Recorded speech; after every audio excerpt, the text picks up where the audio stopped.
Welcome back. आज हमारे सिंध के मुकदमों के प्रोग्राम में मेहमान है अमीर नवाब, सूबाई वज़ीर लेबर डिपार्टमेंट हुकूमत सिंध के। दहशतगर्दी में बात हो रही थी। दहशतगर्दी पख्तूनख्वा में भी है, हमारे मुल्क के अंदर है ही है। जब भी कोई दहशतगर्दी का वाक़या आता है तो फौरी तौर पे तालिबान, मकामी तालिबान, लश्कर जंगवी और पता नहीं बहुत सारी तंजीमों पे, जिनके जाके वज़ीरिस्तान पे जाके उनके पाँव जाके हुकूमत और वफाकी हमारे जो मिनिस्टर है होम के वहाँ जाके छोड़ देते हैं। कराची जो सिंध का गांधी का मकाम भी है, हमारा शहर भी है, सिंध का खूबसूरत शहर है, यहाँ पे भी दहशतगर्दी के वाक़ात हो रहे हैं। आप यहाँ से जीत के भी आए, सूबाई हुकूमत के हिस्सा आए, मिनिस्टर हैं।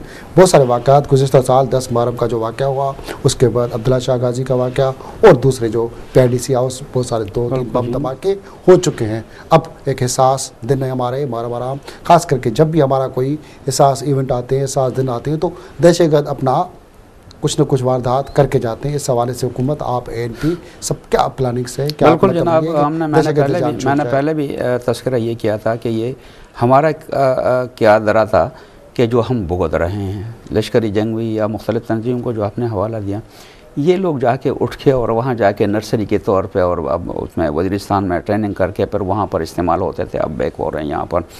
तो ये तो लंबी चौड़ी एक बहस है। बहरहाल हम कराची के हवाले से इतना कहेंगे कि आप ने देखा होगा कि हम कितने मुखलिस हैं एक ख़ास तौर कराची के लिए। कराची में हमारा मौक़िफ़ ये है कि कराची को फ्री वेपन जोन आप करार दें।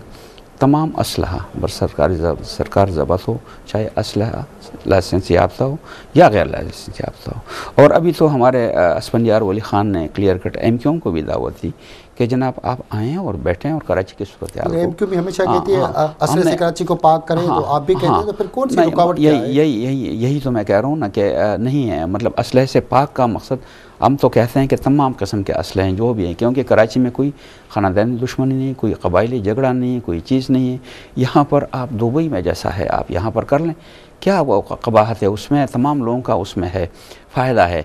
तो कराची के अमन के लिए तो हम ज़ाहिर है कि इतने सीरियस हैं।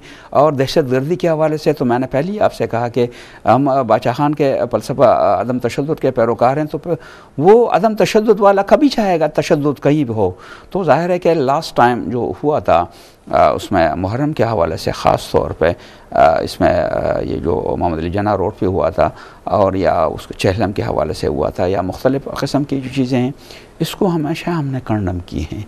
और हमारी कोशिश यही है कि कराची में कम अज़ कम अमन हो और यहाँ पर तमाम लोग मिलजुल के रहें, चाहे वो हुकूमत की कोलिशन में हो या ना हो। अमन होगा, की इस मुल्क की तरक्की बिल्कुल होगी। जनाब, यही सबसे पहले जो कदम है तरक्की के, उसमें रास्ते में रुकावट बदअमनी है।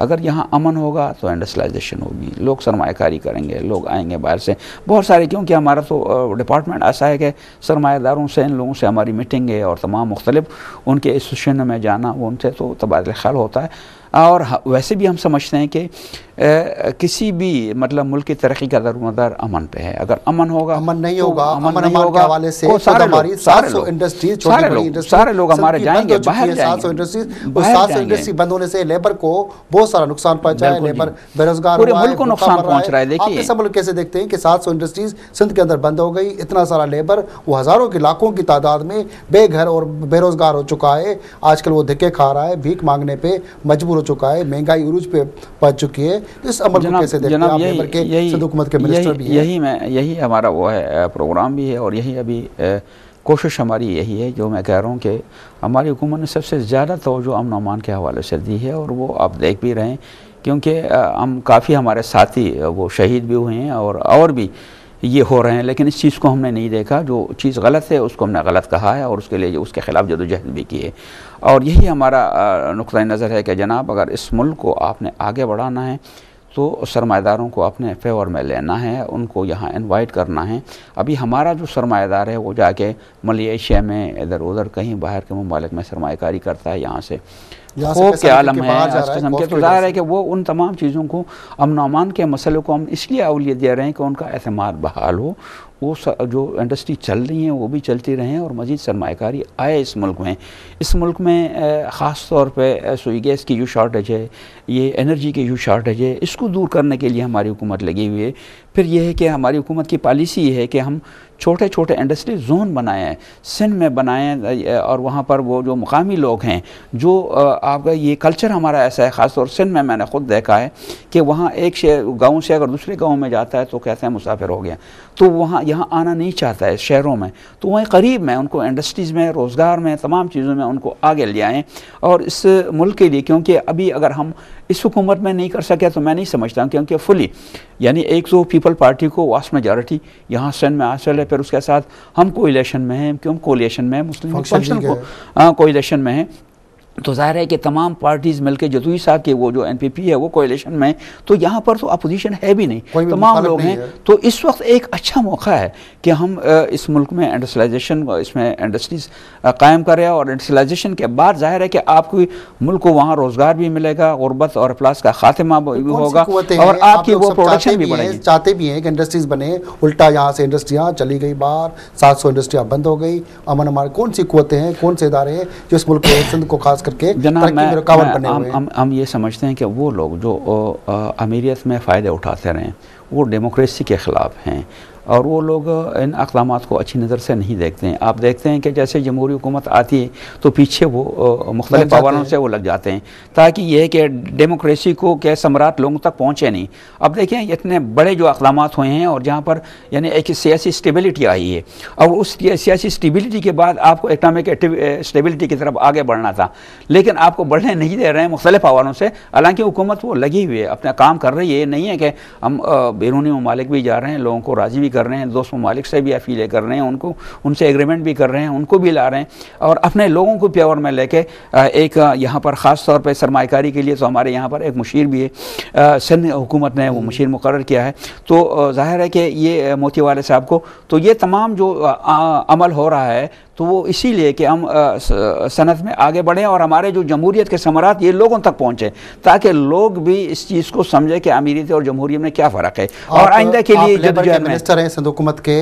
सैलाब के बाद जो सूरत हाल आई, खास करके मेहनत कश मजदूर, हारी, किसान, वो जो भी है खासकर लेबर से वाबस्ता बनता ही मुतासर हुआ है। लाखों के तादाद में लोग बेघर आज भी हैं। आपकी मिनिस्ट्री उनके लिए प्रॉपर क्या कर रही है, उस लेबर के लिए, उस मेहनत कश के लिए, उस मजदूर के लिए मिनिस्ट्री की क्या हिकमत अमली है? हुकूमत की तरफ से ऐलान तो बहुत सारे हो रहे हैं, मगर मिनिस्ट्री पे आप प्रॉपर उन बंदों के लिए, उन गरीबों के लिए क्या प्लानिंग कर रही है? बिल्कुल जनाब, ये रिहेबिलिटेशन और रिकन्स्ट्रक्शन कमेटी बनी है, उसका डिपार्टमेंट बना है, वो बिल्कुल मिनिस्ट्री भी है और एक कमेटी भी है जिसका मैं भी मेंबर हूँ। और हमारी प्लानिंग ये है कि ये जो 2-2, 4-4 घर जगह जगह पर आबाद हैं, तो हमारी कोशिश ये है कि वहाँ पर हम कस्बे टाइप के 1.5 लाख आबादी के वहाँ शहर, उनके लिए हम प्लानिंग कर रहे हैं कि वो बनाएं, ताकि लोग वहाँ आएँ और साथ साथ में वहाँ इंडस्ट्रियलाइजेशन भी हो, और हम प्रॉपर तमाम जो ज़िंदगी की बुनियादी सहूलियात। अब मैं आपको खुद मैं रहा हूँ 1.5 महीने वहाँ महल में, और वहाँ पर वहाँ तो मैं खुद रहा हूँ, और उन लोगों को देखा है कि कुल असासा जब सैलाब आया तो कुल असासा उनके पास क्या था, सिर्फ एक गदगाड़ी पे उसके टीन के एक संदूक हो, और उसमें कुछ और रेलियाँ जो उनकी 1-2 होती हैं, और वो बस इनका कुल असासा। ये हालत है वहाँ। लोग तो बड़े कहते हैं कि असल में वहाँ इतनी गुरबत है, इतनी अफलास है, और यहाँ वहाँ पर इतनी बेरोज़गारी है कि वो मैं हैरान रह जाता है जो भी वहाँ जाता है। तो उसके लिए प्रॉपरली अभी हमारी हुकूमत कर रही है, प्लानिंग उसमें है, लेकिन टोटली जो चीज़ें हैं एकदम से आ जाती हैं। ज़ाहिर है कि सैलाब से बहुत बड़ा नुकसान हुआ है, ह्यूज, उसके लिए पैसे की भी ज़रूरत है, काफ़ी हद तक हमने उसके लिए क़ुरबानी दी। जैसे ये हमारा इनकम सपोर्ट प्रोग्राम चल रहा था, उसका पैसा उस तरफ हमने किया है, जो डेवलपमेंट का था उसमें भी कटौतियाँ करके उस तरफ हम ले गए। तो हम कोशिश तो कर रहे हैं, अपने तय तो सिंध हुकूमत लगी हुई है, हमारी कमेटी है, हमारी ये सिफारिशात भी यही है, कमेटियाँ बनी हुई है, सिफारिशात भी यही है। पैसे 22 अरब से ज़्यादा सिंध हुकूमत ने खर्च चुके हैं जो सैलाब मुताज़रीन के लिए, उसमें 50% करप्शन हुई है। उस अमल को आप कैसे देखें? मैं तो नहीं समझता, 12 लोग हैं मुख्तलिफ, उससे जो भी काम होता है, मैं ये नहीं कहता कि यहाँ पर पाकिस्तान में सारे फरिश्ते हैं, हो सकता है कहीं इस किस्म की बात भी हुई हो, लेकिन मैंने तो ख़ुद वहाँ निगरानी की है, लोगों को देखा है कि जो हमारे वसाइल हैं, उन वसाइल के अंदर मैंने ख़ुद जो एफ़र्ट्स किए हैं वहाँ पर, क्योंकि जब मैंने देखा कि यहाँ हुकूमत की बस की बात नहीं, तो बाहर से भी हमने वो सपोर्ट लिया, अपने दोस्तों, अपने पहचान वालों के, तमाम लोगों के। क्योंकि आप देखें ना कि हमने जब हम गए वहाँ पर हमें बताया गया कि यहाँ पर 25,000 लोग मुतासर होंगे, ठीक है। अच्छा वो 25 लाख तक पहुंच गए, एक डिस्ट्रिक्ट की बात है। तो ये लाखों लोग जब बेघर हो जाते हैं, तो पूरे सन की ये सूरत हाल थी, तो उसमें जाहिर है कि ये 10 अरब 12 अरब या 25 अरब ये क्या कोई मान ही नहीं रखता है। उसमें ह्यूज खरबों रुपए का अमाउंट नुकसान हुआ है।